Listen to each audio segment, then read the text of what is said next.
Hey guys, welcome back to Play On Footy. My name is Bailey and today we're going to be looking at the AFL trades, updates and what's been happening since the two days ago since I last posted on here. So I thought I'd just jump on and see what is making news.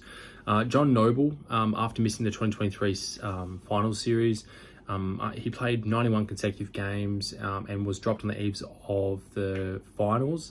Basically is saying to the Collingwood Magpies that he wants just better job security because of it, which is fair enough. I mean, I remember thinking that was a bit tough back then.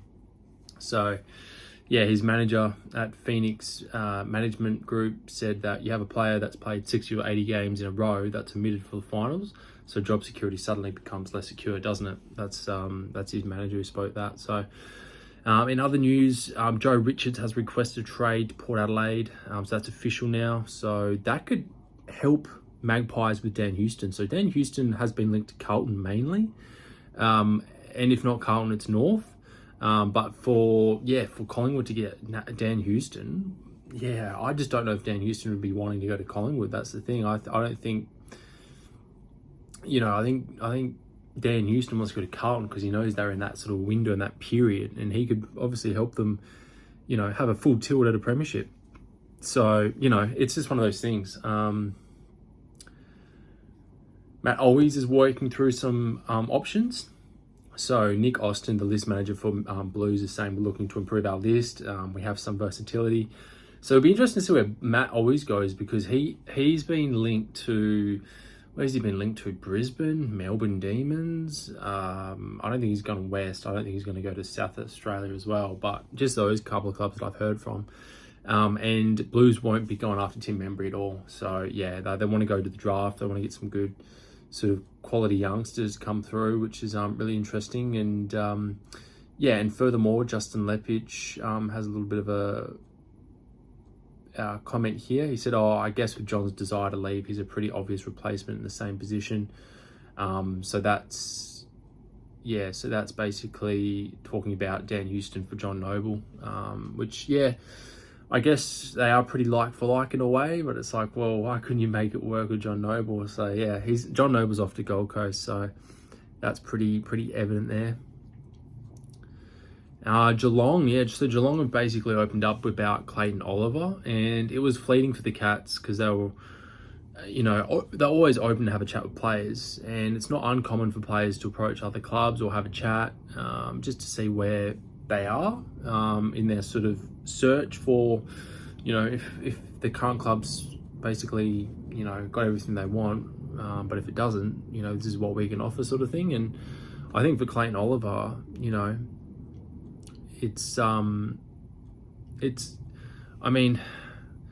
it's interesting because the club that a player's playing at is always going to be saying, I'm going to be staying at this club. So Brad Green, the CEO of Melbourne Demons, former player, basically shut down the rumours for Clayton Oliver leaving. And then Andrew Mackey, former player for Geelong, he's the list manager, basically goes on there and says, look, Clayton Oliver's a contracted player. We know what Melbourne have said. We respect that. It doesn't really mean anything. They can still go after Clayton. And, if it's not this year, it'll be next year. And that's a trend. A lot of players would be making contacts now to make a move next year. And you got to plan these things. Impulsivity, look, of course can work, but it's not always the best plan for either the player or the respective team that he's coming from. There needs to be a shift, and it's a big shift. It's not just as simple as I want to leave. There's a lot of magnets, a lot of pieces of the puzzle that need to be put into place or rearranged and so forth. So that's basically what happens there. Adelaide list manager Justin Reid on Alex Neil-Bullen, James Pitling, Isaac Cumming, basically is just saying that it's great to have these guys. They'll really improve our list or fast track some of the development of the younger guys that they currently have with these sort of middle-aged players, so to speak, but they've got plenty of experience and come from good clubs, that he's saying. So I think Adelaide have done pretty well there. Considering I was thinking coming into this trade period going, gee, if any club needs more talent, it's Adelaide Crows. They are honestly that dire, and they've got Tex Walker, who's basically, got one more year left in him. And I think that's even a stretch, but we'll see what happens. He's definitely holding on just for the bag. But look, it's just one of those things where Adelaide finally they're going like, okay, we need to get this person and really make it as though people want to come to Adelaide, let alone Adelaide Crows. I think a lot of people would be wanting to go more to Adelaide Crows than Port, but hey, Port are in that window. You can't argue with that, So Matt Rosa, who's played for the Eagles, he's the list manager for Essendon Bombers, and he was talking about Jake String, saying he's clearly, again, this is the spiel, he's clearly a contracted player. There's been some interest. We'll see where it lands and be in constant contact in Jake's management. Basically saying he's on the table.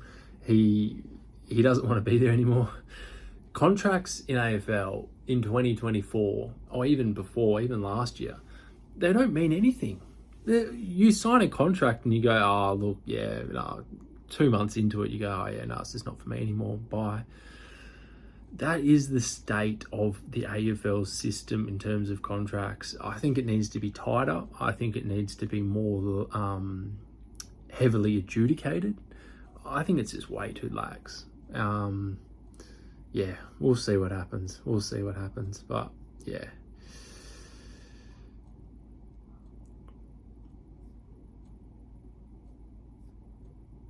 And we've also got, Brisbane list manager on Joe Danaher's replacement, basically saying that they're going to be looking at potentially another forward. So that's interesting. And he also said, Dom Ambrogio said that, Devon Robertson is still the usual spiel. He's a contracted player, but that doesn't mean he's not on the table. So, and I said in the previous video before, who is going to replace Joe Danaher? Well, you got to think of it this way. Brisbane Lions have Cam Rayner, Kai Lohman, Kitty Coleman, Archie, or Kitty Coleman will come back from the ACL. Archie, who's another forward that's pretty dangerous? Even McCluggage sort of goes forward, but he's not a true forward. They've got Logan Morris, who's that young guy. I actually rate that guy. I think he's really good talent. He's 191, so he's sort of like a mid-sized forward. He's like the same size as Jack Darling, but he's agile, he's athletic, he's got a good overhead mark. I think if you've got those attributes as a forward and a good breaking kick, you're pretty set. I mean, I guess height's important because you've got people like Harris Andrews, which are like 200 centimeters defenders, like just basically beasts. But yeah, I think the Lions shouldn't be at panic stations. They're getting, they've got great midfield, great back line from memory. I mean, they've still got a lot of backs to come back. Tom Duday, Lincoln McCarthy, Darcy Gardner, if he's going to go again. But yeah, they're pretty much set. So Melbourne list manager Tim Lamb basically said, Clayton Oliver's 100% going to be at the club next year. If a player has a meeting, it doesn't mean they want to leave. He's happy to be with us next year. Oh, that's interesting. That's really interesting there, Mr. Lamb, Tim Lamb. I think Clayton Oliver is just doing his due diligence. I don't think he's happy at Melbourne. I don't think anyone really is. I think the next person I want to get to is Cozzy Pickett, but why would you want to stay at a club? That's clearly the window has sailed, my friend. The window has sailed. Simon Goodwin is, honestly, I'm surprised he's still got a job. I think beyond this year, it'd be really put under question depending on how well they go with their list. Max Gawn, I feel for him. He's a great guy and he's having to basically lift the whole club onto his 7-foot shoulders or whatever, how tall he is. And yeah, the club is literally sinking ship. Like, I think, and then you got this player, Cozzy, who's been linked to come back to WA.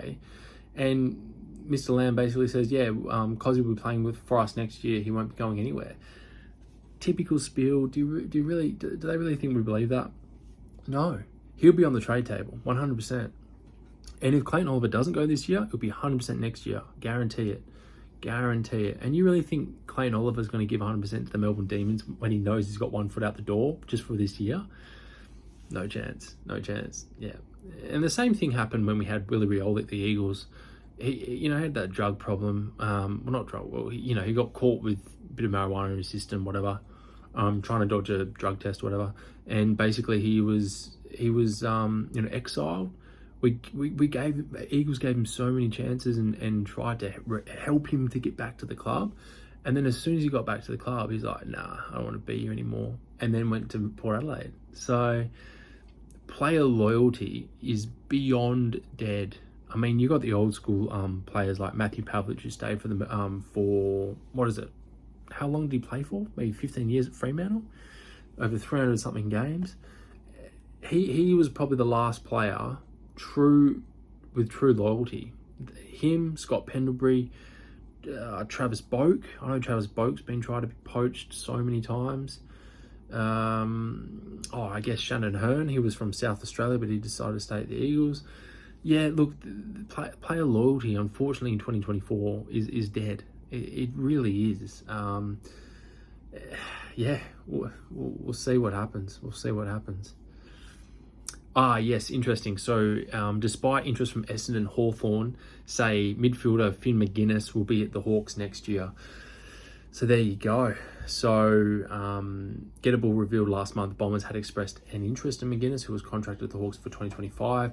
But on Monday, the list boss of both clubs confirmed the 23-year-old won't be going anywhere. So Finn McGuinness, it's not gonna be happening. So that's okay.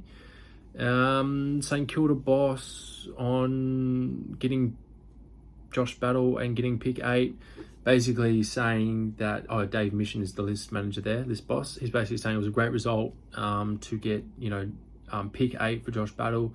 We're going to be looking to go to the draft and to go hard and bring some youth into the side. So yeah, I honestly think the compos, which I'll get to now since I'm talking about Josh Battle. So Josh Battle obviously got pick 8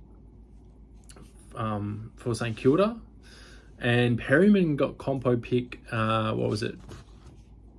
16 for the GWS Giants. Perryman obviously has gone to Collingwood, and Cumming got pick 21 for the GWS Giants. Cumming is going to Adelaide Crows. Just on the compo picks, Andrew Mackey from Geelong, he's a list manager there. He was absolutely filthy. He thought it was just absolutely too generous and flawed compensation for players that aren't even that highly rated. Yes, they're in the middle of their careers, 25, 26. Perriman's 25, Battle's 26. Battle's on 900 grand a year, and Perriman's about 850 a season. Sorry, Battle was 850 a season. Perriman is on 900 a year, reportedly. So basically, they're just saying that for the Magpies, for GWS to get pick 16 instead of pick 20 odd for Perriman was probably a bit overs. That's what Mackie was basically pointing out.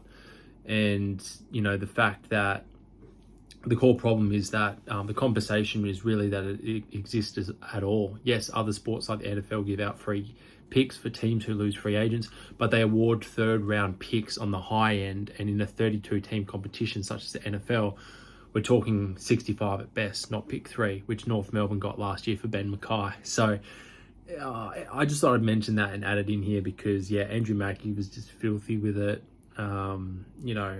It's just not, it's not consistent, and it's a little bit too wishy-washy. And for players that aren't really top tier, it just seems like there's too many inequalities. Too many inequalities with the fixture, too many inequalities with draft and picks. And, GWS aren't struggling at all. They've got the full backing of the AFL. Funding-wise, academy players-wise, they've got plenty of talent at their disposal.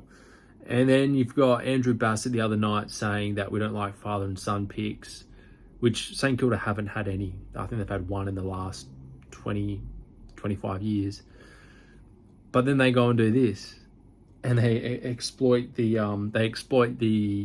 compensation part of the trade. So yeah, it's just interesting because the AFL was put on notice with that, but I guess how would you tighten it up? And I guess this is what Mackie suggests. He said first round draft picks should remain untouched by the free agency compensation. Adding St Kilda's president Andrew Bassett, who last week slammed the AFL's draft and free agency system, would be thrilled with the compensation the club received for Battle.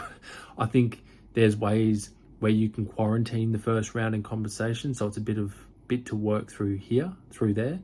Andrew Bassett would be feeling really good about things, strategically well timed. So yeah, it's just one of those things. Adrian Caruso from the Giants also mentioned about number 21 for Isaac Cumming, number 6, pick 16 for Perryman. He said, we didn't want to lose them because they're important players, but once they make the decision to go, and you know that the compensation formula is going to give it what it gives you, we were absolutely rapt to give what we did. So yeah, why wouldn't you be rapt? I mean, you're basically going, yeah, these aren't really players that are up to making our best 22 or 23. Get rid of them. Get rid of them. Get pick 16 to 21. Like, a club like the Eagles right now would do that in a heartbeat. This is what the Eagles should have done in 2020, 2021. Getting rid of Darling, getting rid of Gaff, just cutting the dead wood, you know what I mean? And yeah, they didn't do that, too slow.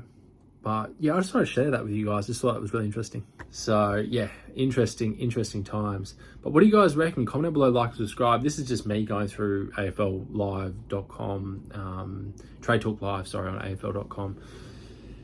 It's going to be interesting what happens. Obviously, trade goes until the 11th. Today's the 7th of October. So yeah, plenty to unpack and unfold just yet. But I thought I'd just jump on here, give you guys a bit of a rundown. But yeah, comment down below, like and subscribe just down there, guys. Really helps with the algorithm. And I'll be monitoring very closely to bring you the latest here on Play on Footy. So thank you, guys. I'll see you in the next one. Have a great day.